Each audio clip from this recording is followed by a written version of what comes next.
We'll go on to Samantha Murphy now, I think. Now, I haven't talked about Samantha for ages.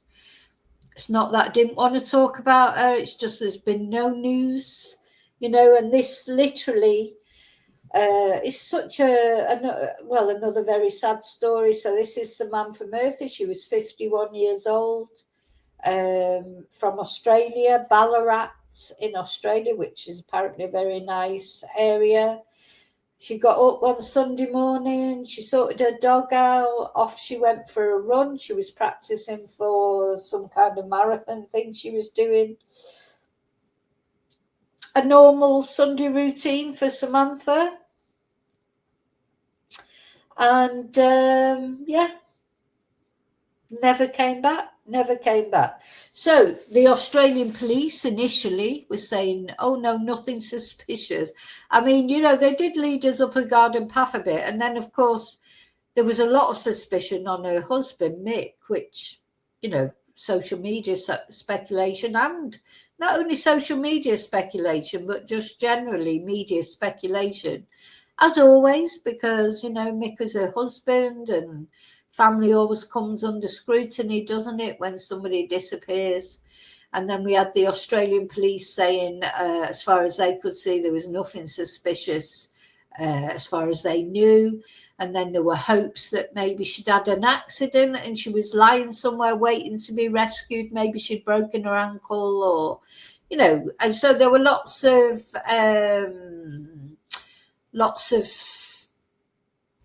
hopes in the beginning, weren't there, that Samantha would be found alive and well, maybe injured, but alive and well. But of course, as time goes on, this is what always happens, isn't it, in these missing persons cases? You get to a point after 3-4 days have gone past and you know that they can't be still alive because water, they need water for a start.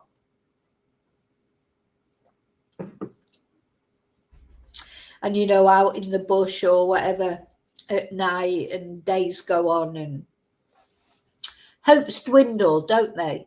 And then the police went for practically instantly from 1 minute saying no suspicious circumstances to the next minute saying, oh, yeah, we think this was a targeted attack, to the next minute arresting this young man, Patrick Stevenson. And this caused a big furore because his dad is sort of a semi-celebrity in Australia because he's a football player, Australian football player. And, Patrick is his son and he's like he's like an Australian golden boy, all Australian boy. And only 21 years old when he was actually arrested. And we still don't know the reasons why he was arrested. Apparently there's unparalleled amounts of evidence against this boy, CCTV evidence. So, but until the trial, it won't come out. So this is going to be like one of those, like the Erin Patterson case. In Australia, it's not like America where they seem to release information. We're just getting no information whatsoever. And Samantha, her body has still not been found. So Samantha is still out there somewhere. And there's been a few bits of excitement this year when they found her phone. And then they took Patrick out to the bush. Do you remember? For anyone who's interested in this case, there's a playlist on my channel about the case. They took Patrick out to the bush and there was a bit of excitement, wondering is he finally, because he's apparently not cooperating whatsoever. But he did go out to the bush. So there was wondering that was he going to say finally where Samantha is? Anyway, she hasn't been found. I hope her remains will be found one day. Just give her family that closure of bringing her home, saying goodbye to her. She's got 3 children, ranging from sort of a teenager, Jess, right down to a very young son who's, I think he perhaps 10 now, will he be? So this is a family missing their mum. husband missing his wife, and obviously just generally people missing Samantha that were in her life, and no real answers. I think we're going to get the answers about what happened to her, and of course Patrick is innocent till proven guilty, and we always have to remember that. But it seems like I just think he wouldn't have been arrested unless there was good reason for him being arrested. And then, of course, it transpired that he's been in problems before. He likes to take drugs when he goes out, get absolutely high as a kite. We've seen videos of him off his face. You know, he'd got involved in a bad accident that he'd virtually got away with because he was an all-Australian boy and of who his dad was, you know, I feel like he had special treatment. I do feel like he did get, and I feel like boys like this, they do get special treatment because he doesn't look like what you'd expect, the person you'd expect to be a killer, you know. But serial killers, because to me he's a fledgling serial killer, perhaps, if he's found guilty. You know, good job he got caught, because would he have gone on and done more crimes, similar crimes? Anyway, we don't know he's guilty yet, so I have to remember that. Allegedly. Anyway, I just wanted to, so I was just looking for some sort of update. Quite often people email me and say, is there any update on Samantha Murphy? And I say, I'm sorry, there's just nothing. You know, I'm not going to come on here and just make stories up just for the sake of talking about someone. So, but I did find this article, because I do check virtually every day just to see if there's any new information. And I did find this article, so I'm going to read it out to you. So apparently, when Patrick was at school, he was thought to be the next Elon Musk. Now, I've got to say, it doesn't surprise me, because Elon Musk is an absolute twonk, isn't he? You know, you can't get much more psychopathic than Elon Musk. He's a horrible person. What positive contribution does Elon Musk bring to this world? Honest to God, he's nasty. The things he says are nasty. And he can, I don't care if he's autistic or not. That's not an excuse for being a nasty twonk. He sends all this crap up into space that gets, pollutes our atmosphere, pollutes the seas and everything. Why doesn't he criticizes homeless people and immigrants? He's down on anyone who hasn't got any money. He's all in it. He's got all that money. And what positive contribution does he ever show? That's how I feel about Elon Musk. Anyway, so apparently he was compared to Elon. So this is not a good thing in my eyes. If you compared to Elon Musk, that's not a positive thing. It's a negative thing, in my opinion. So apparently some schoolmate of Patrick has revealed why he was described as the next Elon Musk. Wow, God. Can't say that's a glowing recommendation, not in my opinion anyway. I'll just watch this video, actually. This was when he was charged. Kieran, you just walked out of the court. On breaking news, Samantha Murphy's alleged killer has been identified. Holly Stearns has been following the developments in Ballarat. Holly, we can now disclose who the alleged killer is. Kieran, you'll have to bear with me. We've literally just walked out of the court. Yeah, because literally when he was first arrested, he couldn't be named in Australia. Anyway, in the end, people were naming him all over the rest of the world anyway. So the judge decided he could be named, but he was anonymous for a day or something. Courtroom here, but we can reveal in breaking news that the accused killer of Samantha Murphy, 51-year-old Samantha Murphy, is 22-year-old Patrick Stevenson. We are able to share that information with our viewers now because the accused defence has just withdrawn the interim suppression order, meaning that the magistrate has already striked out that interim suppression order. We can reveal that Patrick Stevenson is from Scottsburn. That's about 10 kilometres from where Samantha Murphy's phone last pinged. What we can tell you is that he was living in the area. We understand through Sky News that he was living between two houses at the time. It's believed, we understand, that he was living at his own house, but also with his parents as well. We understand that he has two siblings, two sisters. Now, the neighbours of those of Patrick Stevenson and the Stevenson family have described them as a normal family, normal and nice family that went about their everyday routine as well. Now, allegedly, because of course we don't know, he's not been found guilty yet, but they're always normal families. This is what people have got to. You look at someone like Patrick, you couldn't imagine that he could, just looks like a typical young lad. He's a good-looking lad.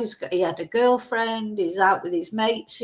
Just maybe getting a little bit too sort of drunk and drugged up. But that's what young people do, isn't it? You couldn't imagine. I think this is going to come to a point where people cannot imagine that someone like this would do what he's alleged to have done. Same with Erin Patterson, some sort of cozy little housewife type person. She couldn't possibly have murdered three people. But because they do. This is what murderers look like. This is what evil looks like. It's not,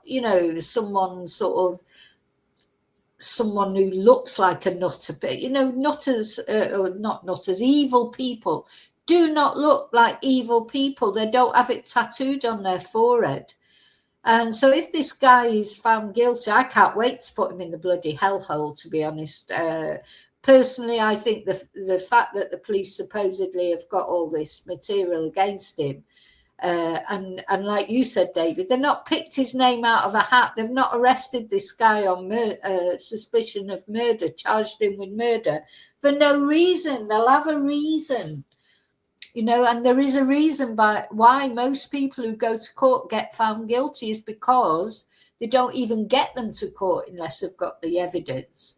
So all I want to say, people have got to stop looking at people and thinking, that was a nice family and he's such a nice lad, and he's not an immigrant and he's not this, that or the other, blaming the wrong people. Anyone can be a twonk, even your good old Australian boys or good old American boys or girls, British people. There is no type.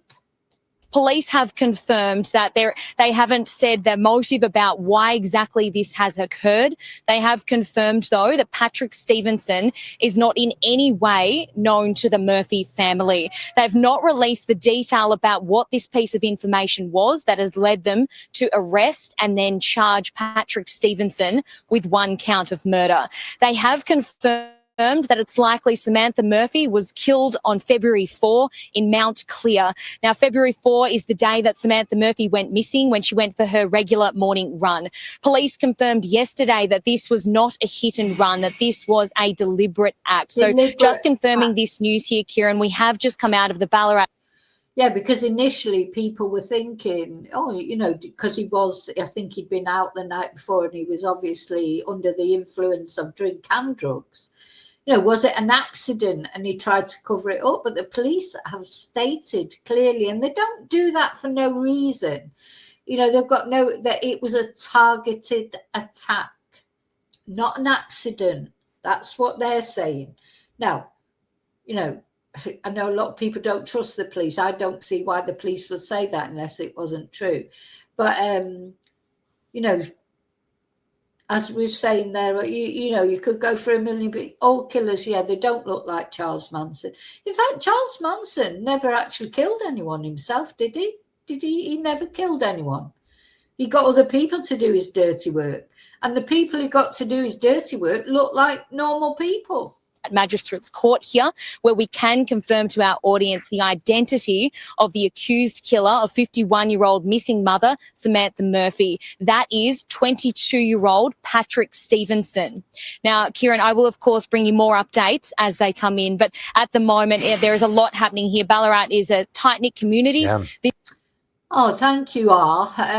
You've met them. I just can't imagine the weight that these people are having to go through, to have to wait all this time. There'll still be April next year before we get a trial.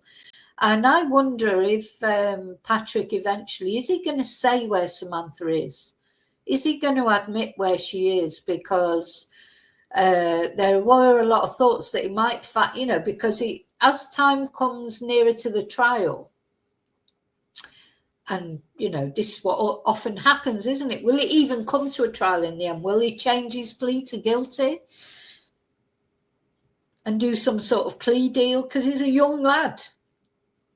If he got a 20-year sentence, he'd only be in his 40s, early 40s, when he came out, wouldn't he? So as time goes on, if he thinks he's not going to get off with it, he may, we may sit, but I think as well, he won't have wanted so far to say where Samantha is, even if he's going to plead guilty, because of DNA and things like that. The longer it goes that Samantha's remains are not recovered, the less forensic evidence there's going to be.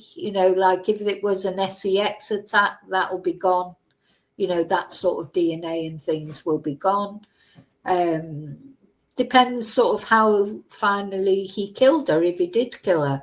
What will the forensic reports come up with? But this has happened before, hasn't it, in Australia? Not only in Australia, in other places. Sometimes killers, they hold off till the last minute before they say where the body is, because that way there's the less forensic evidence. The more time that goes, the less forensic evidence there is. The story has obviously gripped the nation. It's made global headlines as well, Kieran. But, of course, we will bring you more details as they come to hand. Just describing the accused as he sat in court today, Kieran, he was in a grey jumper. He looked tired. He showed no emotion. This is in comparison to yesterday. He came and he was wearing his tradie uniform. That's because potentially he was arrested on Wednesday morning by police about 6 a.m. and it's likely that he was getting ready to go to work that. Yeah, this guy is a tradie. He could have been in, there'd be people out there, maybe he's been in their house doing some work for them. The thought of it, and you'd think, oh, nice lad, lovely lad, and look, his dad's like was a football player, and lovely family, nice family. Been, and then finding out what they know now about him. This is it. You've got to be careful of trusting people just because of the way they appear, or not trusting them because of the way they appear. Unfortunately, you just never know. Someone said in the chat, I think it was you, Miss Lee, that they're just people, and some people, regardless of what they look like, they can hide terrible secrets. Day when police moved in on him, Kieran. Holly Stearns, thank you. So that was the two female off-duty police officers. I don't want that. I want to watch. I want to read the article now. So yeah, apparently his ambition at school saw him described as the next Elon Musk. A former Damascus college student who went to school with Stevenson for 2 years said he was interested in IT, science and robotics, and even compared him to Elon Musk. He was a year older than Stevenson, but they were part of the same roll call class, and the accused killer was friends with his younger brother. We both took part in a science fair. We were working on robots together. He would ask for teachers for extra time to go and use the workrooms and tools. I remember him talking about how he wanted to come up with a solution to make cars more environmentally friendly to reduce carbon emissions. He seemed passionate about it, like he would pursue it later in life. Like, wow, he could be the next Elon Musk. Instead, he's the next Ted Bundy. No, sorry, I shouldn't say that. Yeah. Sorry, black humour, sorry. Stevenson started high school at St. Patrick's College before moving to Damascus College for years 10 to 12. And despite the comparison with Musk, the 22-year-old became an electrician after finishing school. This was that video. Is this the video of him when he was totally sort of coked up, wasn't he, on a night out? So the latest news about Stevenson's interest during his schooling comes after friends revealed the former AFL footballer's son went on a bender the night before he allegedly killed Miss Murphy. So apparently he'd been on a massive night out with his friends, and he'd attended a party before heading to the Deck, a bar and music venue in Ballarat, which is open to 3 a.m. Yeah, we watched. I've still got that video somewhere. You know, I just wanted to talk about Samantha because it feels like I haven't talked about her for ages, and we followed this case so closely. And I just don't want her name to be forgotten, you know, because it'll be after Christmas now, before it'll be April before the court case, you know, and I just don't know how Mickey's coping and the family's coping. It's hard for us as, you know, true crime sort of people who are interested in true crime, and we get engaged in the cases that we cover, and we do. Well, I certainly do, and I know most of my chatters do. They really care about the victims that we talk about. It's hard to know that, you know, to wait for all this information. So how is it for the actual family? You know, it just must be awful, and my heart goes out to them. So a video from the night appears to show lines of white powder arranged on a mobile phone, with Stevenson's friends suggesting that cocaine had been consumed at the party. Well, this is what young people do, but you know, a lot of young people who do those things, like they take drugs or drink or whatever, they don't go on and then murder someone who's just on a jog. So, okay. So the police have alleged that he murdered Miss Murphy in Mount Clear while she was on a morning run through the Woo-Woo-Kurrung Regional Park, around 5 kilometres from her Ballarat East home. Now, I think the reason that Samantha's case captured the world is because she was just doing a normal thing. She was out having a run, and it highlighted it in Ballarat. Ballarat is this that lady, well, say lady, it might be a man. There's someone who was in the chat before. Right, oh my God, my friend had work done by him and said he was so lovely. Exactly, psychopaths are charming. That's how they end up. Look at Ted. I mean, people always hold Ted Bundy up as an example, but it's true.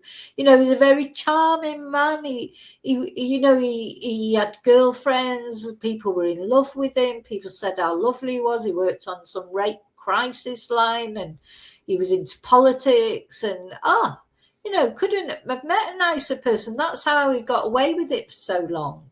Ted, because it was a time of not DNA as well. I mean, he won't get away with it so long now because, of course, now we've got DNA and things.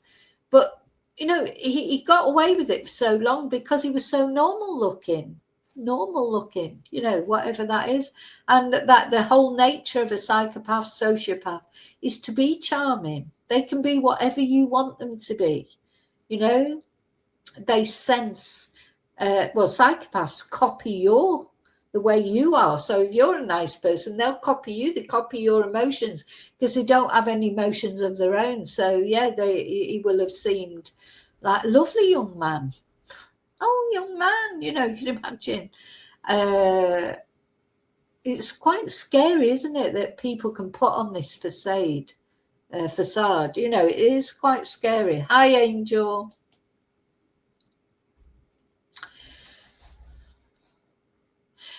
So anyway, we'll see. Yeah, maybe you're right. I think he was on a bender the night before, though. His friends have said that, but I know that actual video, I think, was from another night. The video was from another night, but I do think he had been out the night before. But I don't, you know, it's all nothing's big. Again, you know, we don't get official confirmation probably till the trial, and there's still 5 months to wait for the trial. At least, unless something happens in between. So, very strange.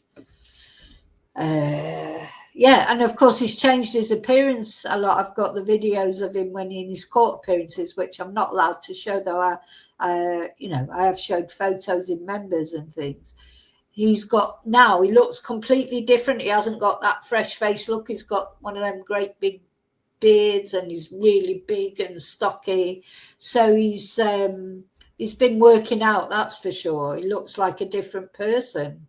But he's very quiet and softly spoken. He's just, when I've seen him appear in court, and he just gives the information he has to give and sits there, and he looks very innocuous, even though he's a lot bigger now than he was then. But yeah. Oh, and the other thing I just wanted to say is, so Ballarat is a small place, isn't it? And they, in Ballarat the year before, they had no murders.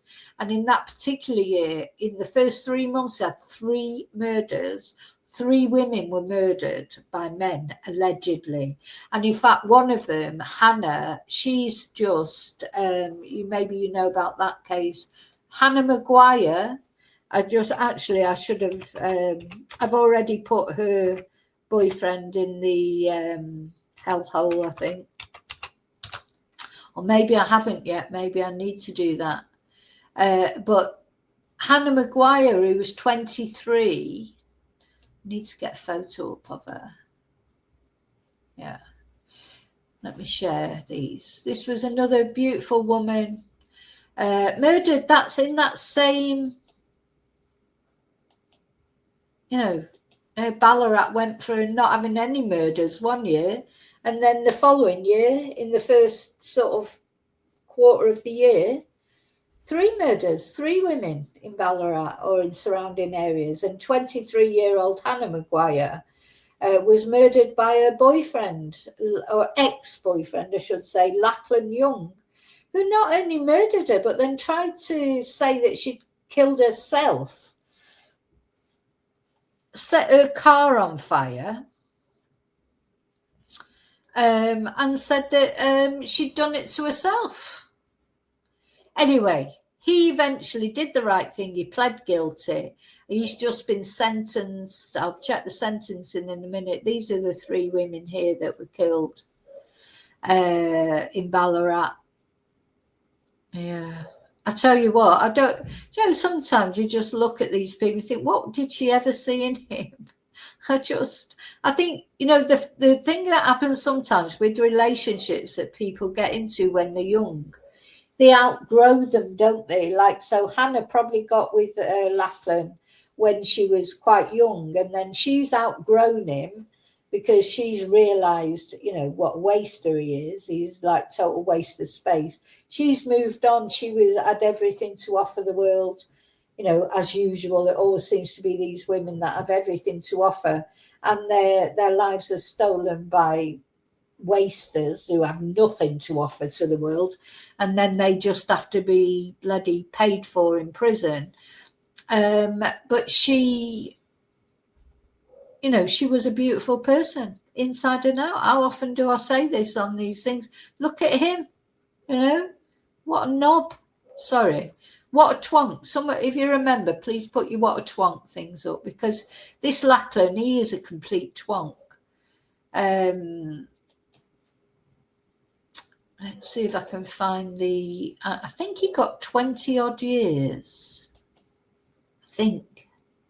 Yeah, 28 years, which is not that much really, is it? I don't think, for a young lad like him, because he's only 23, so he'll only be in his early 50s. I say, I know to young people that seems old, but if you're old like me, that 50s is still going to get life, isn't he? If he's got a chance of getting out when he's in his early 50s. So look at what he did. He strangled her in her home, and then placed her body in her car and set it alight. And then he tried to say that she'd unalived herself. So foul mad. So although 28 years, it's a good sentence. I think Australian sentences, they're not brilliant, are they? I mean, Erin Patterson got a good sentence, but she did kill 3 people. So 28 years for a 23-year-old, he's still got a chance. I mean, he may not get released after 28 years, of course, but he's got a chance of getting alive. Hannah doesn't get a chance, another chance. She's been stolen not only from her own life, stolen from her, stolen from her family, and stolen from society. Society needs people like Hannah, does not need people like Lachlan. You know, what a twonk. Oh, I can feel myself getting angry. I don't want to get angry because there's lots more to get angry about yet. Let me put what a twonk up.